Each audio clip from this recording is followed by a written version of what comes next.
ગુજરાતીઓ જાગો, Gujarat deserves better. આ ભારતીય જનતા પાર્ટીનો કાટમાળ બહુ માથે લઈને ફર્યા. હવે આમાંથી મુક્ત બનો. મુખ્યમંત્રી તરીકે વિજય થલાપતિએ શપથ લીધા અને આ શપથ લીધા બાદ હવે ગુજરાત સરકારને ટેન્શન વધવાનું છે.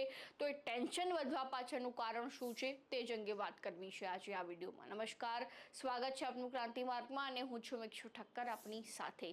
જ્યારે વિજય થલાપતિએ સીએમ તરીકેના શપથ લીધા અને આ શપથ લીધા બાદ બે મોટી જાહેરાત તેમના દ્વારા કરવામાં આવી છે. ચારે બાજુ ચર્ચાસ્પદ મુદ્દો બની ગઈ, જેમાં પહેલી જાહેરાત એ હતી કે જેટલા પણ તમિલનાડુના રહેવાસીઓ છે, સ્થાનિકો છે, તેમને 200 યુનિટ સુધી વીજળી મફત મળી રહેવાની છે. અને બીજી બાજુ એક ટાસ્ક ફોર્સ પણ તૈયાર કરવામાં આવશે જ્યાં ડ્રગ્સનું વેચાણ જોવા મળી રહ્યું છે. તમિલનાડુમાં જેટલા પણ લોકો ડ્રગ્સ વેચી રહ્યા છે તેમના પર ચોક્કસથી કાર્યવાહી કરવા માટે આ ફોર્સ તૈનાત કરવામાં આવશે. અને તે જ મુદ્દે હવે આપણા જે કોંગ્રેસના વડગામના ધારાસભ્ય જિગ્નેશ મેવાણી છે તેમને એક મોટું નિવેદન આપ્યું છે કે જ્યારે તમિલનાડુમાં વિજય થલાપતિએ શપથ ગ્રહણ બાદ આ રીતની જે છે તે જાહેરાત કરી હતી, તો હજુ સુધી સરકાર અહીંયા ગુજરાતમાં શું કરી રહી છે?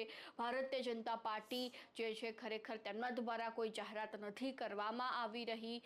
ગુજરાતીઓ છેલ્લા ઘણા વર્ષોથી ભાજપને વોટ આપી રહ્યા છે, તો તેમને શું ફાયદો થયો? જેવા અનેક પ્રશ્નો જિગ્નેશ મેવાણી ઉઠાવી રહ્યા છે. તો આ મુદ્દે તેમણે વધુમાં શું કહ્યું એકવાર તેમની પાસેથી પણ સાંભળી લઈએ. મિત્રો, તમિલનાડુના મુખ્યમંત્રી થલાપતિ વિજયે મુખ્યમંત્રી તરીકે પદ ગ્રહણ કર્યો, શપથ લીધાને તુરંત 3 વસ્તુની જાહેરાત કરી.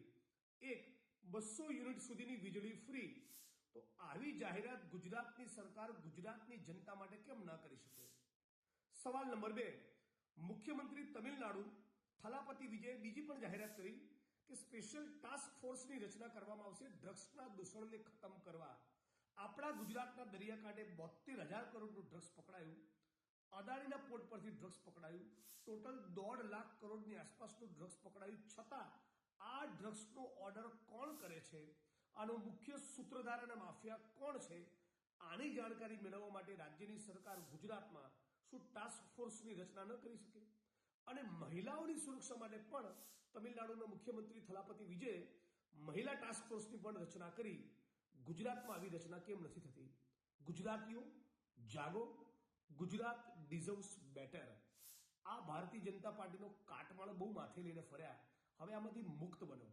આપણે ગુજરાતી તરીકે આપણે વધારે બેટર વસ્તુની લાયકાત ધરાવીએ છીએ, પાત્રતા ધરાવીએ છીએ. ગુજરાતમાં જબરદસ્ત પોટેન્શિયલ છે.